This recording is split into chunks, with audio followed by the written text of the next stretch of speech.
بسم اللہ الرحمن الرحیم۔ ہمارے آج کے سبق کا موضوع ہے غزل داغ، جس کے شاعر معاملہ بندی کے مشہور شاعر داغ دہلوی ہیں۔ داغ دہلوی کی یہ غزل عشق حقیقی کے رنگ میں ڈوبی ہوئی ہے۔ آئیے غزل کی تشریحات کا جائزہ لیتے ہیں۔ ان آنکھوں نے کیا کیا تماشا نہ دیکھا، حقیقت میں جو دیکھنا تھا نہ دیکھا۔ مرکزی خیال: اس دنیا میں آ کر انسان اپنی تخلیق کی وجہ بھول کر رنگینیوں میں کھو جاتا ہے۔ تشریح: انسان اس دنیا میں آ کر یہاں کی رنگینیوں میں کھو جاتا ہے اور یہ بھول جاتا ہے کہ اس کو پیدا کرنے کا مقصد کیا تھا۔ اس فانی دنیا میں انسان عرفان ذات یعنی اپنی ذات کو پہچاننے اور معرفت الہی یعنی اللہ تعالیٰ کو پہچاننے کے لیے پیدا کیا گیا ہے، مگر انسان اسے بھول کر دنیا کے تماشوں میں محو ہو جاتا ہے یعنی کھو جاتا ہے۔ انسان کی تخلیق کا مقصد یہ ہے کہ وہ زمین پر اللہ کے خلیفہ کا کردار ادا کرے، یعنی اپنی ذات کے اندر چھپے ہوئے جواہر کو دیکھے، اسے اپنے اور انسانیت کے فائدے کے لیے استعمال کرے۔ لیکن انسان جب اس دنیا میں آتا ہے تو یہاں کی رنگا رنگی اور خوبصورتی میں کھو کر اپنے مقصد حقیقی سے روشناس نہیں رہتا، اپنے مقصد حقیقی کو یاد نہیں رکھتا۔ لیکن جب اس دنیا سے جانے کا وقت آتا ہے تو اس وقت صرف اور صرف اس کے پاس پچھتاوا موجود ہوتا ہے، کیونکہ اسے اس بات کا علم نہیں ہوتا کہ وہ اپنے پروردگار کے پاس جا کر اپنے مقصد حقیقی کو مکمل نہ کرنے کا کیا جواز پیش کرے گا۔ اس لیے ضروری ہے کہ انسان اس دنیا میں رہے اور جو کام اور جو چیزیں اسے حقیقت میں دیکھنے کے لیے پیدا کیا گیا ہے ان کو دیکھے، نہ کہ دنیا کے تماشے اور اس سراب کے اندر اپنی ذات کو مکمل طور پر بھول جائے۔ تجھے دیکھ کر وہ دوئی اٹھ گئی ہے کہ اپنا بھی ثانی نہ پایا نہ دیکھا۔ دوئی اور ثانی دونوں دو کے معنوں میں استعمال کیے جاتے ہیں۔ شعر کا مرکزی خیال ہے کہ ہر انسان ایک دوسرے سے مختلف ہے۔ تشریح اس شعر کی یوں ہوگی کہ یہ شعر اللہ تعالیٰ کی توحید کو بیان کرتا ہے۔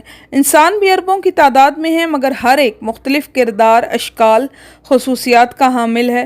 ہر انسان کو اللہ تعالیٰ نے مختلف اور ایک دوسرے سے الگ بنایا ہے، منفرد شخصیت کا مالک بنایا ہے، یہاں تک کہ انسان کے فنگر پرنٹس یعنی کہ انگلیوں کے نشان بھی دوسرے انسان سے نہیں ملتے۔ ہر انسان کو اپنی ایک خوبی سے پروردگار نے نوازا ہے اور وہ خوبی دوسرے سے الگ ہوگی۔ اگر انسانوں میں اتنا تنوع یعنی ورائٹی پائی جا سکتی ہے تو ان کے خالق کی وحدانیت میں کوئی شک کی گنجائش ہی نہیں، یعنی ان کو بنانے والا بھی یکتا ہوگا، وہ بھی ایک ہوگا۔ شاعر کا بھی اسی بات کی طرف اشارہ ہے کہ جب میں اپنی ذات کے اوپر غور کرتا ہوں، اپنی ذات کو دیکھتا ہوں تو مجھ پر یہ حقیقت روز روشن کی طرح واضح ہو جاتی ہے کہ اگر میرے جیسا بنانے والے نے کوئی دوسرا انسان نہیں بنایا تو ہم سب کو بنانے والا خود کتنا یکتا ہوگا، خود کتنا اکیلا اور منفرد ہوگا، اس جیسا تو کوئی اور دوسرا ہو ہی نہیں سکتا۔ ان آنکھوں کے قربان جاؤں جنہوں نے ہزاروں حجابوں میں پردہ نہ دیکھا۔ حجابوں سے مراد ہے پردے۔ مرکزی خیال: وہ آنکھیں قابل رشک ہیں جو پردے میں بھی اللہ کو پہچان لیتی ہیں۔ تشریح: اس شعر کے دو مفہوم ہو سکتے ہیں، ایک عام مفہوم ہو سکتا ہے اور ایک خاص۔ عام مفہوم کے حوالے سے دیکھا جائے تو شاعر کا کہنا ہے کہ اگر انسان کو معرفت الہی کا جام مل جائے یعنی وہ اللہ کی ذات کو پہچان جائے تو وہ دین اور دنیا اور آخرت دونوں میں کامیاب ہو جاتا ہے۔ شاعر ان آنکھوں پر فدا ہونے کی بات کر رہا ہے جنہوں نے دنیا کے نظاروں میں بھی اپنے رب کی ذات کو پہچان لیا۔ یہاں خاص طور پر حضور علیہ الصلوۃ والسلام کی آنکھوں پر فدا ہونے کا تذکرہ کیا جا رہا ہے، جنہوں نے معراج کی رات پروردگار سے روبرو ملاقات کی تھی، اور اس وجہ سے شاعر ان کی آنکھوں پر قربان ہونے کی بات کر رہا ہے جنہوں نے ہزاروں پردوں کے باوجود اللہ تعالیٰ کی ذات کو روبرو یا سامنے دیکھا، جس کا تذکرہ قرآن پاک کے 15ویں سپارے میں بھی ہمیں نظر آتا ہے یا ملتا ہے۔ نہ ہمت نہ قسمت، نہ دل ہے نہ آنکھیں، نہ ڈھونڈا نہ پایا، نہ سمجھا نہ دیکھا۔ یہ شعر صنعت لفظ و نشر کی نشاندہی کرتا ہے۔ لفظ و نشر پھیلانے اور سمیٹنے کو کہا جاتا ہے۔ بنیادی طور پر یہ ایک ایسی صنعت ہوتی ہے جس میں کچھ الفاظ کو ایک ترتیب سے پہلے مصرعے میں بیان کیا جاتا ہے اور دوسرے مصرعے میں اسی ترتیب سے اگر اس کے متعلقات کا ذکر کیا جائے تو اس کو صنعت لف و نشر مرتب کہا جاتا ہے۔ اگر ان کے اندر خاص ترتیب نہ پائی جائے تو ان کو لف و نشر غیر مرتب کہا جاتا ہے۔ اس شعر کے اندر صنعت لف و نشر مرتب استعمال کی گئی ہے کیونکہ ہمت سے انسان ڈھونڈتا ہے، قسمت سے پاتا ہے، دل سے سمجھا جاتا ہے اور آنکھوں سے دیکھا جاتا ہے، تو شاعر نے صنعت لف و نشر مرتب کا استعمال کیا ہے۔ شعر کا مرکزی خیال ہے کہ عام انسان کے کمزور حواس میں اتنی طاقت نہیں کہ وہ اللہ کو پہچان سکیں۔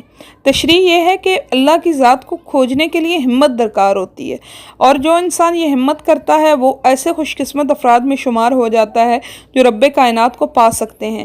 اس کی قدرت دل بینا کو یعنی دیکھنے والے دل کو ہی سمجھ میں آتی ہے، اور دنیا کے نظاروں میں اس کی قوت لامتناہی کے ادراک کے لیے آنکھوں کا بانور ہونا ضروری ہے۔ یعنی دنیا کے نظاروں میں اپنے رب کو پہچاننا، یہ ایسی آنکھوں سے انسان اسے دیکھ سکتا ہے جب ان کے اندر نور حقیقی موجود ہو، اور اس کا دل ایسا دل ہو جو دنیا کے نظاروں میں بھی پروردگار کو پہچان سکے۔ اگر ان چاروں میں سے کسی ایک بھی چیز کا فقدان ہو تو اللہ کی قدرت کا احاطہ نہیں کیا جا سکتا۔ وہ کب دیکھ سکتا ہے اس کی تجلی جس انسان نے اپنا جلوہ نہ دیکھا۔ مرکزی خیال، انسان اگر خود کو نہ پہچانے تو خدا کو نہیں پہچان سکتا۔ تشریح، ارشاد ربانی ہے، من عرف نفسہ فقد عرف ربہ، جس نے اپنے آپ کو پہچان لیا اس نے اپنے پروردگار کو پہچان لیا، اور یہی بات اقبال کے فلسفہ خودی کی بھی بنیاد ہے۔ اور اس شعر میں داغ دہلوی بھی یہی کہتے نظر آتے ہیں کہ انسان اگر اپنی ذات سے آگاہ نہ ہو، اپنی صلاحیتوں، خوبیوں اور خامیوں کی پہچان نہ رکھتا ہو، رب کائنات کی پہچان اس کے لیے نہایت مشکل ہے۔ اپنے خالق کی ذات و صفات سے آگاہی تب ہی ممکن ہے جب انسان کو خود کی پہچان ہو۔ خود کی پہچان انسان کے اوپر علم اور ادراک کے دروازے کھولتی ہے، اور علم و ادراک ہی وہ واحد کنجی ہے جس کے ذریعے انسان معرفت الہی کا دروازہ کھول سکتا ہے، اپنے پروردگار کو پہچان سکتا ہے اور اپنا مقصد تخلیق جان سکتا ہے۔ اسے دیکھ کر اور کو بھی جو دیکھے، کوئی دیکھنے والا ایسا نہ دیکھا۔ مرکزی خیال، اللہ سے تعلق بن جانے کے بعد انسان کسی اور سمت متوجہ نہیں ہوتا۔ تشریح، اللہ کی بارگاہ میں جھکا ہوا سر کسی اور کے سامنے نہیں جھک سکتا۔ یہ محبتوں کی انتہا ہے۔ انسان جب عشق حقیقی کی لذت سے دوچار ہو جاتا ہے تو پھر دنیا کی کوئی طاقت بھی اسے اس کے پروردگار سے دور نہیں کر سکتی، اور اس بات کی تو تاریخ بھی شاہد ہے کہ جس انسان نے اپنے پروردگار کی راہ چنی وہ راہ کبھی بھی چھوڑ کر دوسری راہ کی طرف متوجہ نہ ہوا۔ جس انسان کو اللہ کی پہچان حاصل ہو جائے وہ اس کی محبت میں اس طرح کھو جاتا ہے کہ دنیا کی کوئی بھی چیز اس کی توجہ حاصل نہیں کر سکتی۔ اسی لیے کہا جاتا ہے کہ اس کی بندگی کا اقرار انسان کی آخری محبت ہے۔ وہ تھا جلوہ آرا مگر تم نے موسیٰ نہ دیکھا، نہ دیکھا، نہ دیکھا، نہ دیکھا۔ مرکزی خیال، اللہ تعالیٰ تو ہر جگہ موجود ہے مگر انسان اس پر غور ہی نہیں کرتا۔ اس شعر میں شاعر نے کوہ طور پر پیش آنے والے واقعے کو بطور تلمیح استعمال کیا ہے۔ کوہ طور پر حضرت موسیٰ علیہ السلام، جن کو کلیم اللہ بھی کہا جاتا ہے، وہ اللہ تعالیٰ سے کلام کیا کرتے تھے، اور انہوں نے اللہ تعالیٰ سے اس خواہش کا اظہار کیا کہ یا اللہ میں تجھے روبرو دیکھنا چاہتا ہوں۔ پروردگار نے اس بات سے منع فرمایا۔ حضرت موسیٰ کی طرف سے اصرار بڑھتا گیا اور وہاں سے انکار۔ بالآخر پروردگار ربانی کی طرف سے ان کو یہ ندا آئی کہ میں اپنی ایک تجلی اس پہاڑ پر ڈالوں گا، اگر وہ اپنی جگہ پر قائم رہا تو میں آپ کو اپنا دیدار کروں گا۔ لیکن جیسے ہی ایک تجلی پہاڑ پر ڈالی گئی وہ پہاڑ جل کر خاک ہو گیا اور حضرت موسیٰ علیہ السلام بے ہوش ہو گئے۔ اس واقعے کے پیچھے بنیادی طور پر یہ حکمت پوشیدہ تھی کہ اللہ تعالیٰ کا جلوہ ہر جگہ پر موجود ہے، اس کو دیکھنے کے لیے انسان کی آنکھوں کا بانور اور دل بینا ہونا بہت ضروری ہے۔ اس خدا کی ذات سمجھنے کے لائق ہے، اس کا جلوہ ہر جگہ پر موجود ہے۔ اس وجہ سے روشن نشانیاں ہونے کے باوجود سامنے دیکھنے کی خواہش کا کوئی مطلب نہیں رہتا۔ شاعر اسی بات کا حوالہ دے رہا ہے کہ حضرت موسیٰ علیہ السلام نے اللہ کو روبرو دیکھنے کی خواہش کا اظہار کیا، حالانکہ اس کا جلوہ تو اس کی بنائی ہوئی ہر تخلیق میں بالکل واضح موجود ہے۔ اتنی روشن نشانیاں ہونے کے باوجود روبرو دیکھنے کی خواہش بالکل بے معنی ہو جاتی ہے۔ اس شعر کے پہلے مصرعے میں صنعت تلمیح اور دوسرے میں تکرار لفظی کا استعمال کیا گیا۔ یاد رہے کہ صنعت تلمیح سے مراد وہ صنعت ہے جس کے اندر کسی بھی سیاسی، مذہبی یا تاریخی واقعے کا تذکرہ کیا جاتا ہے، اور تکرار لفظی سے مراد ہے کسی لفظ کو بار بار دہرایا جانا۔ تو اس کے پہلے مصرعے میں صنعت تلمیح اور دوسرے مصرعے کے اندر تکرار لفظی کا استعمال کیا گیا۔ تیری یاد ہے یا کہ تیرا تصور، کبھی داغ کو ہم نے تنہا نہ دیکھا۔ مرکزی خیال، محبوب کا خیال ہمیشہ میرے ساتھ رہا۔ غزل کے مقطع میں یعنی آخری شعر میں شاعر کا کہنا ہے کہ مشکل ہو یا آسانی، خلوت ہو یا جلوت، محبوب کا خیال ہمیشہ میرے ساتھ ہوتا ہے، مجھے کبھی بھی تنہا نہیں چھوڑتا۔ اب مجھے تنہائی اور اکیلے پن کا کوئی خوف نہیں، کیونکہ محبوب کا خیال ہمیشہ میرے ساتھ ہے۔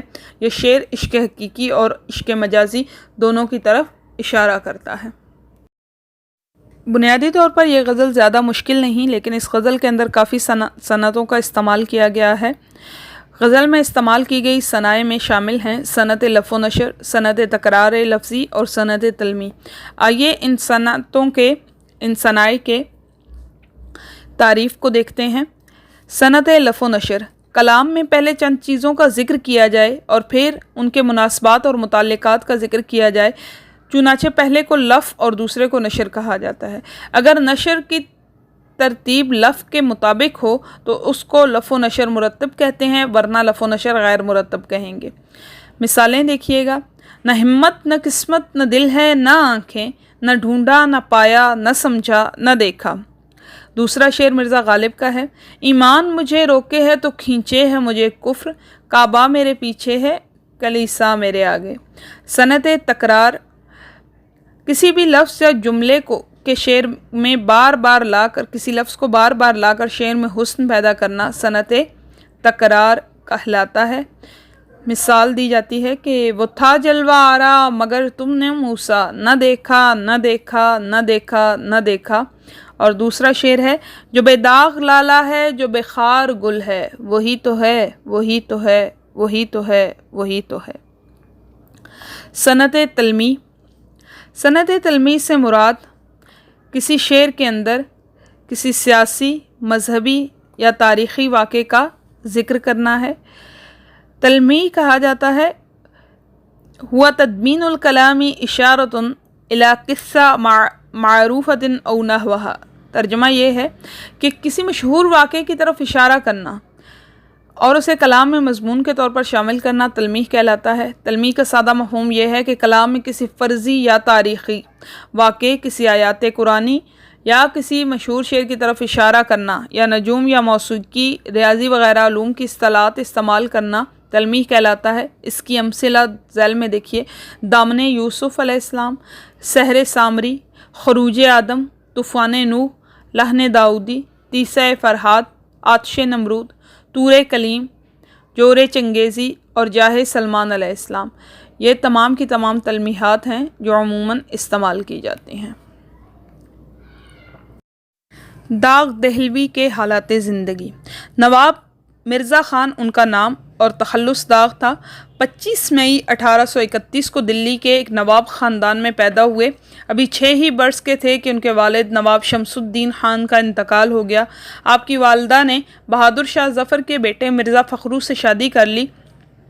اس طرح داغ قلعہ معلیٰ میں باریاب ہوئے اور وہیں ان کی پرورش ہوئی۔ بہادر شاہ ظفر اور مرزا فخرو دونوں ذوق کے شاگرد تھے، لہٰذا داغ کو بھی ذوق سے فیض حاصل کرنے کا موقع ملا۔ مرزا فخرو اور بہادر شاہ ظفر داغ کے ساتھ نہایت اچھا سلوک کرتے تھے اور ان کی تعلیم کی طرف انہوں نے کافی توجہ دی۔ داغ نے وہیں تعلیم حاصل کی اور اس کے علاوہ انہوں نے خوش نویسی کی تعلیم بھی وہیں پر حاصل کی۔ داغ کی زبان کو بنانے اور سنوارنے میں خاص طور پر ذوق کا بہت بڑا حصہ ہے۔ غدر یعنی 1857 کے بعد جب بہادر شاہ ظفر کو معزول کر دیا گیا اور دلی پر انگریزوں کی حکومت قائم ہو گئی، تو اس کے بعد داغ رامپور پہنچے، جہاں کے نواب کلب علی خان نے داغ کی قدردانی کی اور باقاعدہ ملازمت دے کر اپنی مصاحبت میں رکھا۔ داغ 24 برس تک رامپور میں قیام پذیر رہے۔ اس عرصے میں انہوں نے بڑے آرام و سکون اور عیش و عشرت میں وقت گزارا۔ نواب کلب علی خان کی وفات کے بعد حیدرآباد دکن کا رخ کیا۔ نظام دکن کی استادی کا شرف حاصل ہوا۔ دبیر الدولہ، فصیح الملک اور نواب نظام جنگ بہادر کے خطاب ملے۔ 1905 میں فالج کی وجہ سے حیدرآباد میں ہی وفات پائی۔ داغ دہلوی کی زندگی عیش و عشرت میں اور نہایت آرام و سکون میں گزری۔ یہی وجہ ہے کہ ان کے کلام کو معاملہ بندی کے کلاموں کے اندر نہایت اعلیٰ مقام حاصل ہے۔ اس کے علاوہ ان کی ایک خصوصیت یہ بھی ہے کہ ان کو بہت شاگرد میسر آئے۔ جتنے ان کو شاگرد میسر آئے، شاعر کسی بھی شاعر کو نہ مل سکے ہوں۔ ان کے شاگردوں کا سلسلہ ہندوستان میں پھیلا ہوا تھا۔ علامہ اقبال، جگر مراد آبادی، سیماب اکبر آبادی اور احسن مارواری جیسے معروف شاعروں کو ان کی شاگردی کا شرف حاصل ہوا۔ داغ کے کلام کی خصوصیات۔ داغ کی سب سے بڑی خوبی ان کی زبان کا حسن اور خوبصورتی ہے۔ انہوں نے شاعری کو پیچیدہ ترکیبوں، فارسی اور عربی کے غیر مانوس الفاظ سے بچانے کی کوشش کی اور سیدھی سادی زبان میں واقعات اور محسوسات کو بیان کیا، جس کی وجہ سے ان کا کلام تصنع اور تکلف سے بالکل خالی ہے۔ داغ صاف صاف بات کرنے کے عادی ہیں، اپنے دل کی بات کو واضح طور پر سامنے لاتے ہیں اور سادگی اختیار کرتے ہیں۔ داغ کی تیسری اہم خصوصیت یہ ہے کہ انہوں نے اپنے ہم عصر شعراء کی پیروی نہیں کی، بلکہ اپنی ایک الگ راہ سخن اور طرز گفتار نگالی جو ان سے ہی شروع ہوئی اور انہی پر ختم ہو گئی۔ داغ کی شاعری میں مکالمہ نگاری کو اہمیت حاصل ہے، یعنی یوں محسوس ہوتا ہے کہ آپ شاعری میں کسی کے ساتھ ہم کلام ہیں اور وہ آپ کے روبرو ہے۔ وہ اشعار اس طرح کہتے تھے جیسے وہ کسی کو سامنے بٹھا کر باتیں کرتے ہیں، اور یہ ان کی بہت بڑی خوبی ہے۔ داغ نہ فلسفی تھے، نہ کوئی بڑا نظریہ حیات رکھتے تھے، وہ صرف شاعر تھے، اور وہ بھی جذبات اور شوخی کے شاعر۔ اس لیے انہوں نے اپنی شاعری میں جذبات کا بھرپور اظہار کیا ہے۔ نمونۂ کلام۔ نہیں کھیل اے داغ یاروں سے کہہ دو، نہیں کھیل اے داغ یاروں سے کہہ دو کہ آتی ہے اردو زباں آتے آتے۔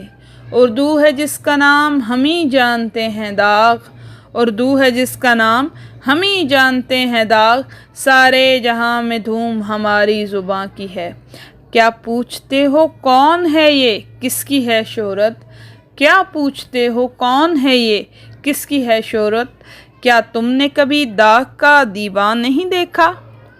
راہ میں ٹوکا تو جھنجھلا کر بولے، راہ میں ٹوکا تو جھنجھلا کر بولے، دور رہو کم بخت یہ بازار ہے۔ تم کو چاہا تو خطا کیا ہے بتا دو مجھ کو، تم کو چاہا تو خطا کیا ہے بتا دو مجھ کو، دوسرا کوئی تو اپنا سا دکھا دو مجھ کو۔ تو ہے ہر جائی تو اپنا بھی یہی طور سہی، تو ہے ہر جائی تو اپنا بھی یہی طور سہی، تو نہیں اور سہی اور نہیں اور سہی۔ آپ کی سماعتوں کا